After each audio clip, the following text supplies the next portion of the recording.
Hello friends, welcome back to my channel.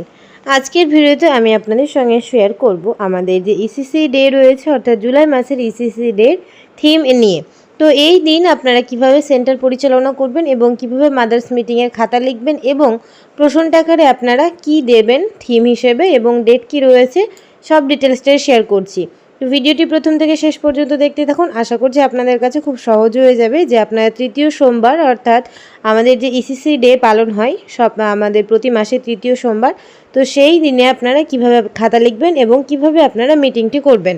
তো এখানে দেখুন, আমি একটি পিডিএফ ওপেন করেছি এবং এই পিডিএফে জুলাই 2026-এর ইসিসি ডে অর্থাৎ তৃতীয় সোমবার ডেট পড়েছে 20/7/2026 এবং এই দিনটা আপনারা কিভাবে আপনাদের কেন্দ্র পরিচালনা করবেন এবং মিটিং করবেন। তো এখানে দেখুন, হাইলাইট করে অর্থাৎ বোল্ড করে লেখা রয়েছে যে জুলাই মাসের কি থিম রয়েছে 2026-এ। Promoting healthy habits for young children, অর্থাৎ শিশুদের মধ্যে যে সুঅভ্যাস সেটা গড়ে তোলা, এই নিয়ে আমাদের থিম রয়েছে। তো এই নিয়ে আমি ডিটেলস আলোচনা করছি এবং পিডিএফের থ্রু দিয়ে আপনাদেরকে দেখিয়ে দিচ্ছি যে আপনারা কী কী পয়েন্ট আলোচনা করবেন এবং এই যে আমাদের মিটিংটা খুব সহজে করে নিতে পারবেন। তো দেখতে পাচ্ছেন, আমি এখানে একটি পিডিএফ ওপেন করেছি এবং এখানে জুলাই মাসের যে আমাদের থিম রয়েছে শিশুদের মধ্যে সুঅভ্যাস গড়ে তোলা, সেই নিয়ে আমাদের থিম। এই নিয়ে আমরা ডিটেলস আলোচনা করছি। তো আমি প্রথম পয়েন্টগুলো বলছি না, কেননা বলতে গেলে এত কিছু অনেক সময় লেগে যাবে। তো প্রথমে অভ্যর্থনা, এগুলো আপনারা সকলেই জানেন, অভ্যর্থনা মজার খেলা, এগুলো অবশ্যই প্রথমে করবেন। এবং তারপরে মেন যে পয়েন্ট, সেই পয়েন্টে আমরা আসি, সেটা হলো শিশুদের মধ্যে সুঅভ্যাস গড়ে তোলা নিয়ে চর্চা। অর্থাৎ এই টপিকটি আপনি কিভাবে বা আলোচনাটি আপনি কিভাবে শুরু করবেন। প্রথমে আপনি অ্যাজ আ অঙ্গনওয়াড়ি ওয়ার্কার আপনি গার্জেনদেরকে বা আপনাদের যেসব মাদার্সরা বা যেসব গার্জিয়ানরা মিটিংয়ে আসবে তাদেরকে অবশ্যই কিছু প্রশ্ন করবেন। প্রথমে প্রশ্ন করবেন যে আপনি ব্যক্তিগত পরিচ্ছন্নতা বলতে কি বোঝেন। দ্বিতীয় প্রশ্ন, কেন এবং কিভাবে ব্যক্তিগত পরিচ্ছন্নতা বজায় রাখা যায়। 3 নম্বর প্রশ্ন, একটি অপরিচ্ছন্ন পরিবেশের মধ্যে নিজে পরিচ্ছন্ন থাকাই কি যথেষ্ট। এই 3টে প্রশ্ন করবেন এবং এই 3টে প্রশ্নের উত্তর যেমনটা পাবেন সে অনুযায়ী আপনারা বুঝে নিতে পারবেন যে সেই গার্জিয়ানটা বা সেই পরিবারটা সে তার বাচ্চাকে কেমনভাবে পরিষ্কার পরিচ্ছন্ন রাখে, আদৌ পরিষ্কার পরিচ্ছন্নতা কতটা বজায় রাখে সেই সম্পর্কে আপনার জ্ঞান হয়ে যাবে। এবং তারপরে আপনি এই যে পয়েন্টগুলো আমি একটু ছোট্ট ছোট্ট করে আপনাদেরকে এখানে বলে দিচ্ছি। প্রথমে বলা হচ্ছে যে ব্যক্তিগত পরিচ্ছন্ন বলতে সাধারণত নিজের শরীরের বিভিন্ন অংশ পরিষ্কার পরিচ্ছন্ন রাখা এবং সারা শরীর পরিষ্কার রাখা বলতে বোঝায়, যেমন হাত মুখ ধোয়া, দাঁত মাজা, চুল আঁচড়ানো, চোখ পরিষ্কার করা ইত্যাদি। অর্থাৎ আপনি প্রথম যে প্রশ্নটা করলেন যে ব্যক্তিগত পরিচ্ছন্নতা বলতে কি বোঝেন, অবশ্যই আপনি সে মাদার্সদের বা সে গার্জিয়ানদের থেকে আপনি অ্যান্সারটা অবশ্যই জানবেন। এবং তারপরে আপনি এই যে পয়েন্টটা আমি বললাম যে ব্যক্তিগত পরিচ্ছন্নতা বলতে যেগুলো আমরা বুঝি, যেমন দাঁত মাজা, স্নান করা, প্রতিনিয়ত নখ কাটা, চুল আঁচড়ানো এবং আরও অন্যান্য জিনিস, যেমন খাবার আগে হাত ধোয়া, খাবার পরে হাত ধোয়া, প্লাস তারপরে বাইরে থেকে এলে হাত মুখ ধুয়ে বাড়িতে ঢোকা বা ঘরে ঢোকা, এইসব জিনিসগুলো অবশ্যই বলবেন।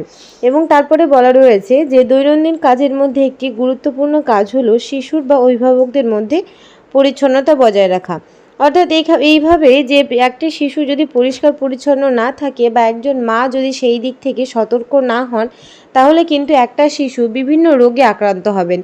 এইসব পয়েন্টগুলো অবশ্যই বলবেন, কেননা বা এই বর্ষার সময় আমরা দেখি যে কাদার পরিমাণটা বেশি হয়, যে রাস্তাঘাট নোংরা ভীষণ থাকে। তো সেই থেকে বাইরে যখনই বেরোবে সেখান থেকে ফিরে এসে তাকে সবসময় পরিষ্কার পরিচ্ছন্ন এবং পরিষ্কার জামা কাপড় পরানো, হাতের নখ ঠিকঠাক মতো কেটে দেওয়া, খাওয়ার আগে এবং পরে হাত ধোয়ানো, এই কথাগুলো কিন্তু মাস্ট অবশ্যই আপনারা বলবেন। এবং এছাড়া আরও বলবেন যে পরিষ্কার পরিচ্ছন্ন না থাকলে আমাদের কি কি অসুবিধা বা কি কি সমস্যা হতে পারে। 1 নম্বর রয়েছে যে পরিষ্কার পরিচ্ছন্নতা না হলে বিভিন্ন রকমের, যেমন চোখের ক্ষেত্রে চোখের বিভিন্ন রকমের সংক্রমণ, দাঁত না মাজলে দাঁতে ব্যথা, তারপরে মাথায় উকুন হওয়া, সর্দি কাশি এবং বিভিন্ন রকম চর্মরোগ যেমন দাঁত হাজা, ফোড়া, ফুসকুড়ি, এগুলো কিন্তু দেখা দিতে পারে।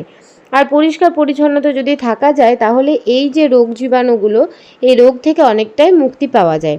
তো এই কথাগুলো অবশ্যই বলবেন। এবং তারপরে আপনি কিছু ছবি তাদের দেখাতে পারেন এবং সেই ছবি থেকে কিছু আপনারা পয়েন্ট পয়েন্ট করে লিখে বা পয়েন্টগুলো আপনারা বলতে পারেন।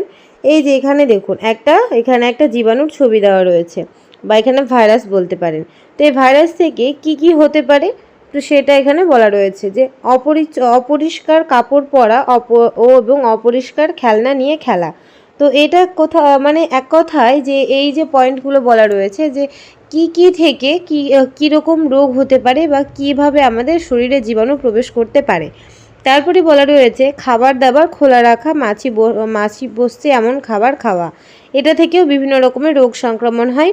আবর্জনা জমতে দেওয়া, অর্থাৎ বাড়ির আশেপাশে যদি নোংরা আবর্জনা জমে তাহলে অবশ্যই সেই জায়গাটা অপরিষ্কার হয়ে যাবে এবং সেখানে বিভিন্ন রকমের জীবাণু এবং বিভিন্ন রকমের যেসব পোকামাকড় সেগুলো এসে জন্মাবে। তারপরে বলা রয়েছে যেখানে সেখানে জল জমতে দেওয়া, ইভেন বর্ষাকালে যেখানে সেখানে তো জল জমতে দেওয়া উচিতই নয় এবং বর্ষাকালে অবশ্যই দেখা উচিত যে বাড়ির আশেপাশে বা আপনাদের পরিবেশে দেখবেন যে বাড়ির যে কোনো জায়গায় যে জমা জল রয়েছে কিনা। অনেক পাত্র রয়েছে বা টিউব থাকে, সেগুলোতে যেন জল জমতে না পারে সেই দিকে অবশ্যই আপনাকে নজর দিতে হবে। এবং শুধুমাত্র আপনার নিজের বাড়ির আশেপাশ পরিষ্কার করলেই কিন্তু আপনার পরিবেশটা পরিষ্কার হবে না, অন্য আশেপাশের থেকেও সেই জীবাণু বা অনেক নোংরা থেকেও সেই জীবাণু উৎপন্ন হয়ে আপনার বাচ্চা এফেক্টেড হতে পারে। সেই জন্য প্রত্যেকে যদি নিজ নিজ বাড়ি পরিষ্কার করে তবেই কিন্তু সেই একটা পরিবেশ বা একটা পরিষ্কার পরিচ্ছন্ন সমাজ তৈরি হবে। এই পয়েন্টগুলো অবশ্যই বলবেন গার্জেনদেরকে বুঝিয়ে। তারপরে দাঁত মাজা, নিয়মিত স্নান করা এবং যেখানে সেখানে শৌচকর্ম করা। তো এইগুলো করলে এই যে পয়েন্টগুলো আমি বললাম যে আবর্জনা জমতে দেওয়া, খাবার দাবার খোলা রাখা, অপরিষ্কার জামাকাপড় পরা এবং অপরিচ্ছন্ন বা অপরিষ্কার খেলনা নিয়ে খেলা, এইসবের ফলে বাচ্চাদের বা যে কোনো মানুষের কিন্তু বিভিন্ন রকমের রোগ হতে পারে। অর্থাৎ এবার আপনি বলে দেবেন যে কি করা উচিত এবং কি করা উচিত নয়। অর্থাৎ এই যে জীবাণু তাদের হাত থেকে বাঁচতে গেলে আমাদেরকে কি করতে হবে। প্রথমত বলা রয়েছে খাওয়ার আগে এবং পরে সাবান দিয়ে হাত ধুতে হবে। রান্নার আগে এবং শৌচালয় ক্রিয়ার পরে সাবান দিয়ে অবশ্যই হাত ধুতে হবে এবং শৌচালয়ে যাওয়ার সময় এবং বা ঘর থেকে বেরোনোর সময় জুতো পরে বেরোতে হবে। দিনে 2 বার দাঁত মাজতে হবে, সকালে ঘুম থেকে উঠে এবং রাত্রে শুতে যাওয়ার আগে। নিয়মিত স্নান করা, নখ কাটা, চুল পরিষ্কার করা এবং নিয়মিত শৌচালয় ব্যবহার করার এই অভ্যাসগুলি বাচ্চার মধ্যে ছোট থেকে গড়ে তুলতে হবে, যেন হঠাৎ করে এটা তার কাছে একটা বোঝা না হয়ে যায়। সেই জন্য তাকে ছোট থেকেই এইসব অভ্যাসগুলো একটু একটু করে করতে দিতে হবে। এই যে অভ্যাসগুলো সেটা করার সময় অবশ্যই শিশুকে অবশ্যই বলতে হবে যে এই যে অভ্যাসগুলো আমরা কেন করব। এমন নয় যে হঠাৎ করে আমি তাকে বললাম আর সে শুনে নেবে। তো শিশুরা যেহেতু ভীষণ প্রশ্ন করে, তো সেই জন্য তাকে বলতে হবে এটা করব যে হয়তো আমরা বললাম যে শৌচালয় বা হাত সাবান দিয়ে ধোয়ার কথা, তো সেই ক্ষেত্রে বলতে হবে সে যখন একটা জায়গা থেকে খেলে এলো খেলাধুলা করে, তখন তাকে বলতে হবে যে এই দেখো তোমার হাতটা এখন এতটা নোংরা, তুমি যখন এই হাতেই খাবে তখন তোমার হাতের যে নোংরাগুলো বা ধুলো মাটিগুলো লেগে রয়েছে সেটা সেই খাবারের সঙ্গে তোমার পেটে চলে যাবে, দিয়ে বিভিন্ন রকমের অসুখ করবে। তো এই কথাটা যদি তাকে বলা যায় বা এই যে সে খেলে আসলো তখনই যদি সঙ্গে সঙ্গে যদি এই কথাগুলো তাকে বলে সঙ্গে সঙ্গে দেখানো যায়, তাহলে আমার মনে হয় বাচ্চারা বেশি বুঝবে। সুতরাং শুধু না বলে যে হাত দাও বলে, সুতরাং তাকে যে আমরা যেটা তাকে করাচ্ছি সেটার কারণটা তাকে পরিষ্কার করে বলতে হবে। তো এইরকম প্রতিটা জিনিসই তাই, প্রতিটা ব্যাপারই আপনি যদি বাচ্চাকে দৃষ্টান্ত অনুসারে বলেন তাহলে বাচ্চারা বেশি ভালো বুঝবে। তো এইসবগুলো রয়েছে। এছাড়াও তারপরে বিভিন্ন রকমের খেলা রয়েছে, যে জোড়া মেলানোর খেলা, খসখসে ও তেলতেলে বোঝা। তো মেন টপিক যেটা আমাদের ছিল যে শিশুর মধ্যে অভ্যাস গড়ে তোলা। অর্থাৎ এই অভ্যাস মানে শুধুমাত্র এই যে তার শরীর পরিষ্কার পরিচ্ছন্ন এমনটা নয়, বড়দের সঙ্গে কেমন ব্যবহার করা উচিত, কি তার করা উচিত, কি করা উচিত নয়, তাদের মিথ্যা কথা বলা উচিত নয়, গুরুজনদের সঙ্গে কখনো খারাপ ব্যবহার করা উচিত নয়, এইসব কথাগুলো অবশ্যই বলবেন। অর্থাৎ অভ্যাস বলতে শুধুমাত্র যে শরীর বা নিজেকে পরিষ্কার করা সেটা কিন্তু নয়। অভ্যাস মানে একজন ভালো বা একজন ভালো ব্যক্তি হওয়ার জন্য তার মধ্যে যেসব অভ্যাসগুলি প্রয়োজন সবটাই কিন্তু দরকার।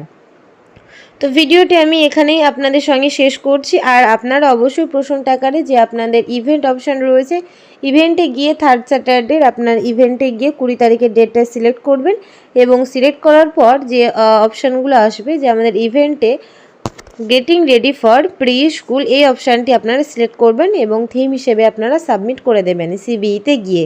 তো ভিডিওটি আমি এখানে শেষ করছি। যারা এতক্ষণ ধৈর্য সহকারে দেখছেন অসংখ্য ধন্যবাদ। ভিডিওটি ভালো লাগলে অবশ্যই লাইক, শেয়ার এবং চ্যানেলে নতুন হলে অবশ্যই সাবস্ক্রাইব করে পাশে থাকা বেল আইকনটি প্রেস করবেন। Thanks for watching. সকলেই ভালো থাকবেন, সুস্থ থাকবেন। ধন্যবাদ।